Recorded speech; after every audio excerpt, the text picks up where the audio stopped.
Welcome back for the June back garden tour. I'm still a work in progress here, but there's been a lot of progress and it's very exciting. I also wanted to share this month a lot of tips that I've put into practice for keeping the development of this garden economical. I'm working on a budget, as I'm sure many of you are too, and so there's things that I've found really help me save money along the way. So I want to share some of those tips with you. So come along, let's have a look.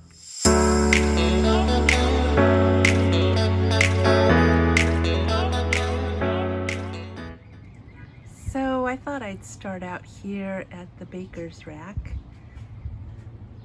I've moved a lot of plants out of here. It serves as kind of a little nursery. But I have to be careful because I tend to think of it as an area that doesn't really need a lot of water. You can see it's in the sun, in the shade right now, and it only gets sun for a little slice of the day. Kind of see up here that there's just this little opening where sun will come through for a short period during the day. But that said, it still does need to be watered, and these plants do sometimes take quite a hit because our sun is so brutal.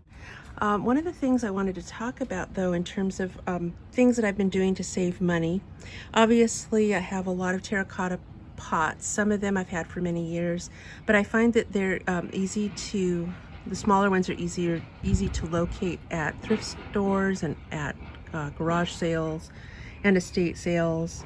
They even have them sometimes at the dollar stores, and they're handy. Right now I'm not really putting them to full use, but I've got a little collection.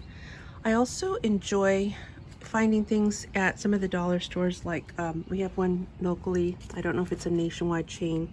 This is going to be upside down. Daiso.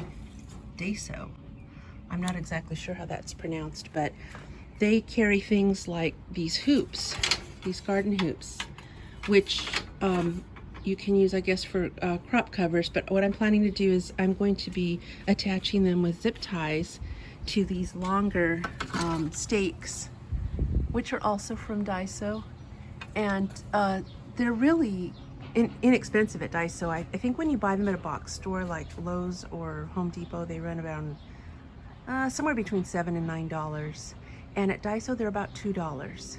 So that's quite a savings. And these here, I believe, were the same price. So I'm going to attach them to the tops and then mount them in the corners of my beds, my new beds, and put shade cloth over them when needed, because the sun, as much as the summer garden is a sun-loving garden, it will succumb to sunburn from our heat, from our direct sun in the summer. So that's one of my little tips.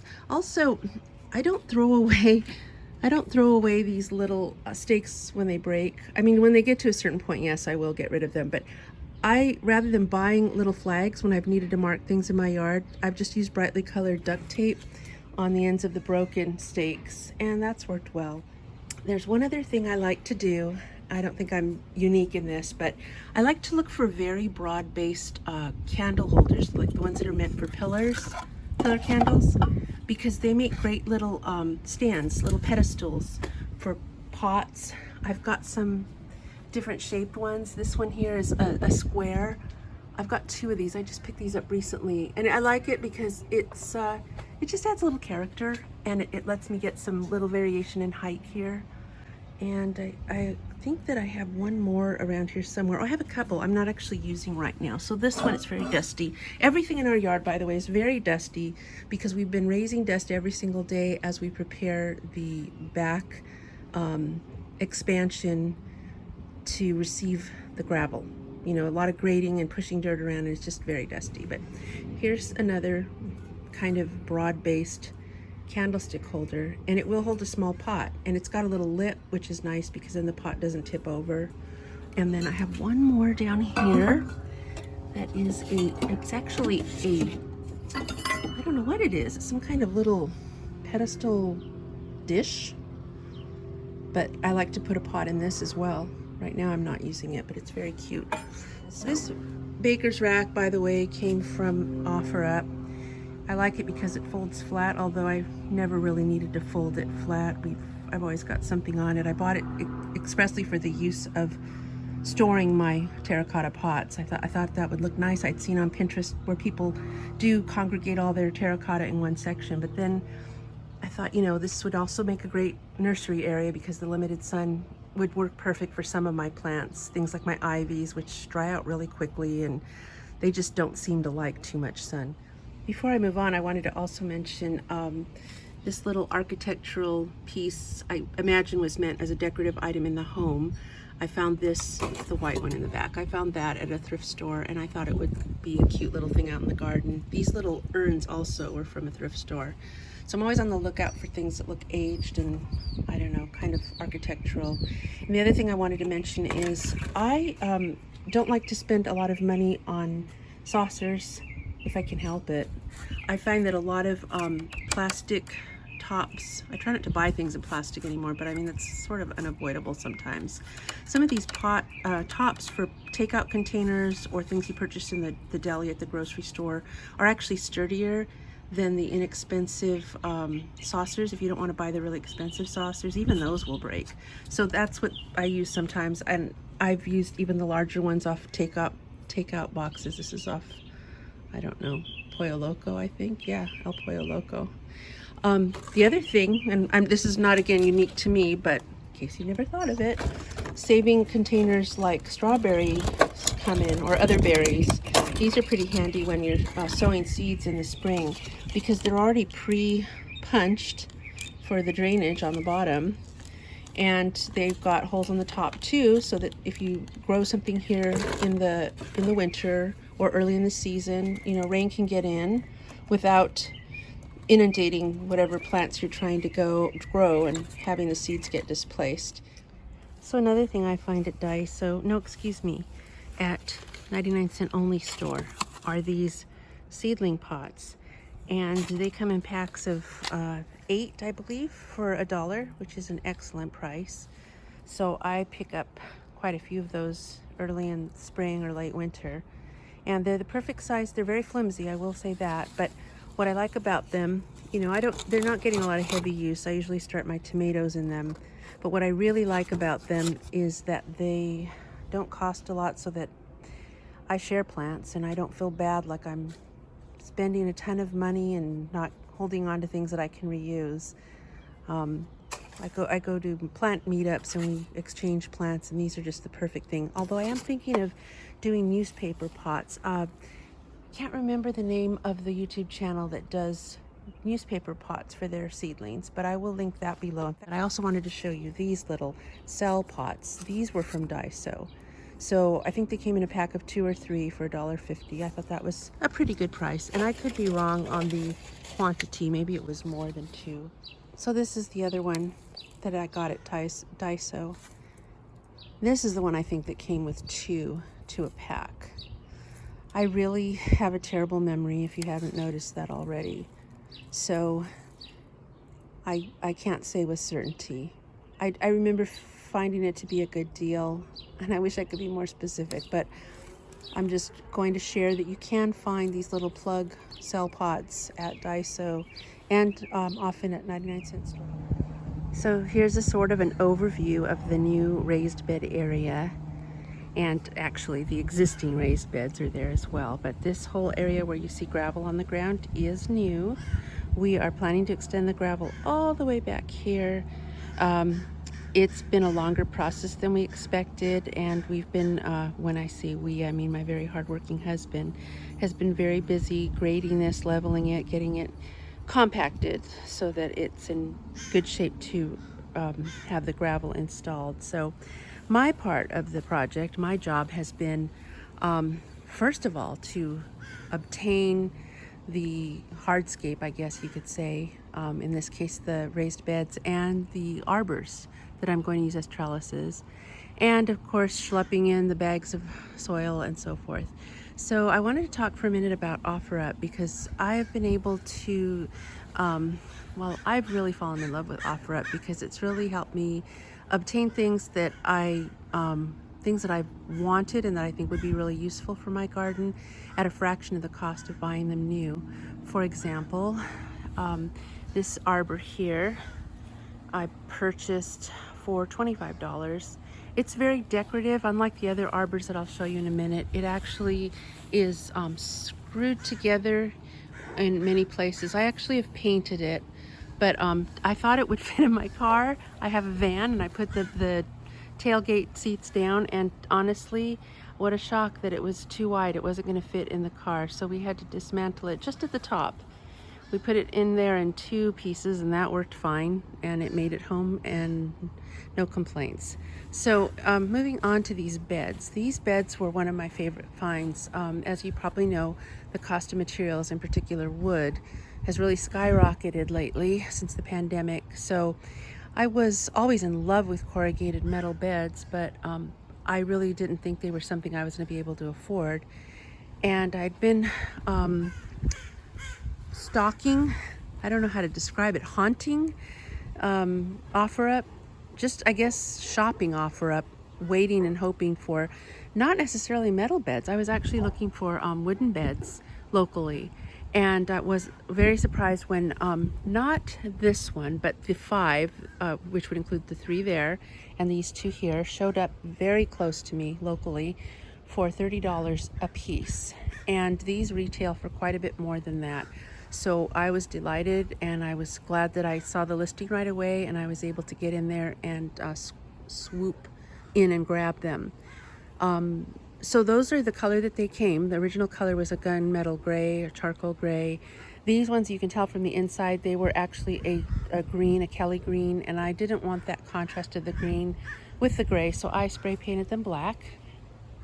And then this one was the latest one that we purchased. This one was actually brand new in a box, because apparently there are now a lot of people selling on OfferUp who maybe are acquiring Amazon returns or something. That's all I can think of. And so this one was more complicated to put together. These ones don't require any tools. They just pop together with little corner brackets and a little brace. Actually, yeah, they have a tiny brace at the top. Same thing with those, slightly different. So I was able to put these together by myself, as well as the ones right in front of me. And I leveled them for my husband, and then he actually built this one for me. And I did spray paint that one black too, even though it was brand new and it was a kind of a bronze color. You can kind of see from the inside. I just felt like that was enough of a change in color that I wanted to go ahead and do black there too. So even though those ones are the original color, I feel like the black with the charcoal gray just kind of flows. And once there's plants here, they're really not gonna, they're gonna kind of subside into the background.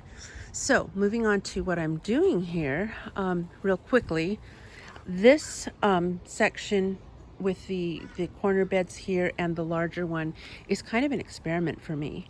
Getting back to trying to be economical, and I will mention that I didn't do the tomatoes in the way I'm about to describe, but I was thinking of ways to not have to buy so much soil, because that is one of the more costly parts of starting raised beds, especially when you're doing a lot of them or they're very deep.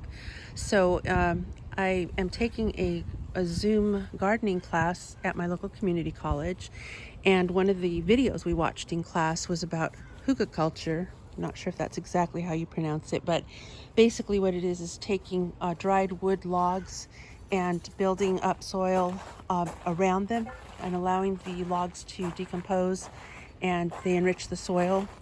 So I did talk to my professor about whether he thought that would work here, and he said go for it. I mean, what have I got to lose? I did do a little research. So I didn't have any big logs. What I've done is use limbs from our recent tree trimming, and one of the cautions that I did learn about is that when you use wood like this, you don't usually use the beds right after, because there's a bit of nitrogen loss in the soil from the breaking down of the wood. So to compensate for that, I used bundles of my twigs and limbs, and then I put some green matter in the beds with them. They're the lowermost layer, and then I put some cardboard on top, and I watered that down really well. And my professor suggested that it would be a good idea to not lay the cardboard thickly like you would for a sheet mulching project, but to make sure you leave openings for drainage. So I used a lot of produce boxes that have holes in them for airflow in the produce and also for handles, and I didn't lay them overlapping. So that went down first, or excuse me, the wood and the green materials went down first, then the cardboard boxes, and watered them all really well. And then I've put in several bags of commercial potting soil, and I do have a bag of composted chicken manure here that I want to work into these experimental beds. I have already worked in the composted chicken manure into these beds. These are going to be my tomato beds. And so they're done traditionally. They are bagged soil all the way down to the ground. And I'm ready to plant them out. I've been hardening off my tomatoes, and I'm hoping to get everything planted in. And I might even include some of that planting in this video. So just a few other things that I wanted to mention. We have strawberry towers, 2 of them here. And I had a third set of stacking pots that I got from Dollar Tree that I was going to use for herbs, but I think I'm going to use those for strawberries as well. And they're all going to be eventually located at the foot of this bed. That's my plan for now. I also have quite a few dwarf fruit trees. You can see 2 of them over there, and there's a few over here on our little patio. And those are kind of going to go, I think, in a row along the beds on either side of this arbor entrance. And I have some, you can kind of see them in the distance. I've acquired some very large obelisks that I've repainted. Those were also from OfferUp. And what I want to do is take the largest one and actually do some sort of a medallion or circular kind of design in the gravel here, and put the largest one here as kind of a central point in the garden, maybe kind of a little bit of a, I don't know, an anchor of the garden, focal point. Over here, we did trim back the suckers, volunteers, whatever you would call them, that were at the foot of these. These are actually volunteers as well. This is not a tree. But we're keeping it. So what we need to do is come in here with a chainsaw and just kind of smooth these out, because there will be chairs here. This is, you've got no perspective the way I'm holding this camera, sorry. But this is going to be where we're going to put our patio table. And we will be adding a chandelier from the top there. And I found this sweet little hanging basket at Goodwill. And it was very economical. It was, the price tag said $2.99, and I don't remember if I paid full price. I may have gotten it either half off if it was color of the week, or $1 if I went in our area on Thursdays. You can get color of the week for $1, or at the very least I could have gotten it on a senior discount on Tuesdays. So in any case, the worst case is that I paid $3. Now when I bought it, I did realize that it was slightly broken. What had happened was, there's these little, I don't know if you can see them, they're little clasps that hold the chain to the basket, and one of them was detached. Not broken, just detached. So it looked broken. I'm sure that might be why people were passing it up. Put it in my cart, and when I got home, I realized that somehow I had detached that part of it. I still have the chain, but I didn't have the clasp. And they were all there when I bought it. So I ended up having to go to Home Depot or Lowe's to pick up the chain repair kit, and I was thinking, wow, I hope this doesn't end up making this basket cost just as much as if I'd bought it new. But those little kits are very inexpensive, just a couple of dollars. So that, and the core, the coconut core, is also very inexpensive. The soil, of course, I'm not sure exactly how much that would cost, but the plants were all, with the exception of 2 of them, they were all clearance. So I've got a lobelia there that I paid either $3 or $4 for, and I've got 2 sweet potato vines, the same price. And then I bought these geraniums at my local little small neighborhood nursery for $3.99 each. So there's 2 of the geraniums, 2 of the potato vines, and 1 of the lobelia. And then in the very center, it's kind of hard to see, I've got a little sage right there. It's not going to focus, but that's one that I've grown from seed. So it's going to fill in over time, but I'm really happy with that. And this whole contraption here, this is my drip irrigation. I disconnected it when we were doing all this work out here because I didn't want it to get damaged, and just to get it up off the ground so that, you know, there were no shovels accidentally finding their way into it, or that it wouldn't be run over by the wheelbarrow. I just suspended it from the orange tree. And that's where it's stayed ever since. So real quick look at these beds. We have a volunteer scarlet runner bean here, which is making me really happy because it's so vigorous. I did grow scarlet runner beans here previously. I'm not sure. I feel like I've heard that they're perennials. Maybe it dropped a seed and it's just grown from a new seed. I don't know because I do not remember harvesting anything from this plant. So I'm pretty excited about that. And then I have another volunteer bean, which I can't identify until the beans grow in. I did grow 3 different kinds of beans here in addition to the scarlet runners last season. One was a Triumpho Violetta, which is a purple bean. And then I grew, I can't remember the name of it, but it was a gold or a yellow bean. And then I grew a green bean. They were all pole beans and they were all pretty much in this same area here. So I've also got some bush beans down here and some other pole beans. Most of these, I'm assuming they're pole beans. Most of these came in through seed swaps. And some of them were really hard to find any information on. Not that they were hard to find information on, they were just not defined very clearly. For example, in the back over there, the tag I put down says organic pink beans. I could not find anything called organic pink beans, you know. And then some of the beans, I don't remember which ones exactly, but there was at least one that said it came in both a bush and a pole bean. So these are sort of an experiment too. I do have some cucumbers growing here.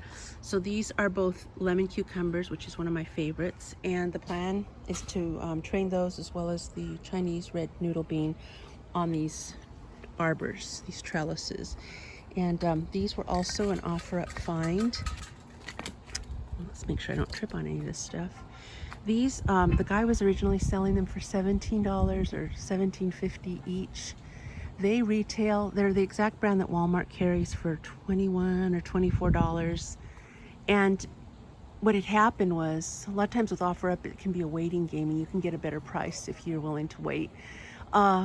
I kept trying to reach him. I think I was having difficulty connecting, but anyway, when I finally did catch up with him, there had been a rainstorm and these were brand new and the boxes that they were in had gotten wet and so they were warped and mildewed. And I guess he was sick of looking at them, figured no one would want to pay that price he was asking, so he let me have them for $7.50 each. So I paid $30 for all 4 of them. I was pretty excited about that. And yes, I built this little trellis structure, trestle, I don't know what you'd call it. It's not quite a teepee. There's 2 of them actually. I built one that goes in this direction and then one that goes back that way. So in this middle bed, I have some corn. I feel like I'm missing a few. I'm not sure if they're going to be late germinators. And I've also got more bush beans there. The chard is actually from last season. And then over here, I've got some more pole beans. I'm not going to name them all. And this kale is actually overwintered from last spring. There was actually a kale in the bean bed too from last spring. This bed, I really thought I was going to lose these. I had a real bad problem with aphids and I don't know how I overcame it, but I did. I don't think it was anything I did, to be honest with you. This bed has some garlic. It was just grocery store garlic. I threw it in here probably in the fall. And it's not doing really great, but I'm not going to pull it out at this point. I've started cucumbers on this side of the trellis. I do have a few little buckwheat seedlings coming in. Those were from my cover crop that I grew here over winter, and I'm just going to either snip those or pull those out. I have a a cheater plant, which is this zucchini. I had sowed all these seeds, I don't know, a little over a week ago, and the zucchini was the only thing that hadn't come up. And I was at Lowe's or Home Depot, and I decided to buy one of the little $4 starts because I really didn't want to be delayed on my zucchini. I really enjoy zucchini in summer, and I wanted to make sure that it started at the same time as everything else and wasn't delayed. So I do believe, and this is for fresh today, I do believe that's my zucchini right there. I couldn't tell. Earlier today I looked at that and it was very small. It grows pretty fast. I couldn't tell if it was a zucchini, but sure enough it looks like it is. So right here I've got peppers. They've overwintered with the exception of the middle one. The one on the right is a jalapeno, green jalapeno, and the one on the left is a purple jalapeno. The one in the middle is a serrano, and I did have a serrano here last year, but it died. So this was one that I'd grown from seed. I have a bunch of berries over here. I've been transplanting them. They were all, no, I shouldn't say all. This large one in this large pot here was in this tiny little rectangular planter along with the other blueberry. And this raspberry, which is a raspberry shortcake, as is that one. This was in a tiny little pot. I had bought it early in the season and I just had not managed to get it into a pot. So it's in a happier place now. And all of these berries are going to move. I do not have a plan of where I'm going to put them, but they're going to move, and in their place I will be putting more hot peppers in the same basket weave planters as those ones are. So just little tweaks at this point. Hopefully by the end of this weekend these beds will be completely planted out. As I mentioned, this will be all tomatoes, and then I'm hoping to grow a couple of melons up this trellis.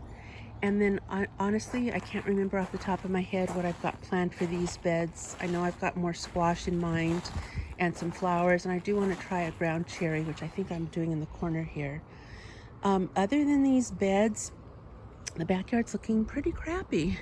We have all of our stuff still pushed up back there against the block wall, and I'm really not able to pull it out from there at this point because I need gravel over here before I can put the dining or the patio table back in the area and decide what I'm going to keep and what I'm going to get rid of.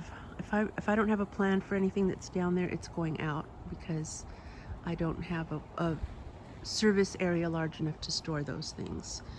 Same thing over here. I have a few little things over here. One of the things is this storage bench. I believe it's a Sterlite or a Rubbermaid.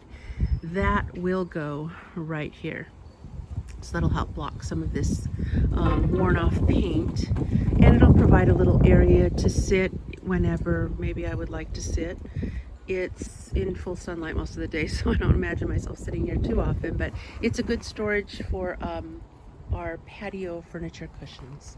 And then these little blocks or pavers or stepping stones, they're not the same as the ones I'm using in my front garden. They're larger. I think they're 18 by 18, and I just need to pull the gravel back from the wall and away from where the pavers are going to sit so that I can sink the pavers down to the same level as the concrete that we've got over here.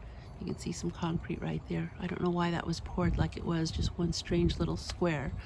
But the point of these being here is this is where my greenhouse normally lives. And so you can see oh, there's my kitty. My little greenhouse is in this spot where it just doesn't get as much sun. So I'm going to move it back to its original location, and I'm working on getting a second one. I could buy one new. They're not terribly expensive. I did buy the first one new, but I've got an offer up seller that I'm kind of chasing around who's got one at a pretty good price, and I'm hoping to get one from offer up just to save a little bit of money. It's an interesting little dance, saving money versus, wasting time working with these people, because some of them aren't very responsive, or you have to consider the gas and the driving and your time as well. And I'll decide probably this weekend whether I'm going to keep trying to get the greenhouse from that woman or buy one new. Anyway, that is the back garden. It does look different. If you were to take a look at the January video, you would really see the differences. Speaking of which, next month, July, I thought what I'd do for both my backyard and my front yard tours is do it in a more of a before and after style, just to really show what the transformation or the metamorphosis has been in the gardens. But for now, that's it, and I thank you for watching this video. I'm trying to be a less droney, trying to get to the point, trying to I'll tell you what, sometimes if I've watched my videos back, I've found that they're a little bit draggy, even for me. So thank you again for watching. If you would like to see any more of my videos, you could certainly subscribe I always appreciate that. A thumbs up is always appreciated as well. Comments are welcome. All these different things help me in developing my YouTube channel as well, because they allow me to find a larger audience, and YouTube will share my stuff with more people when all those things happen.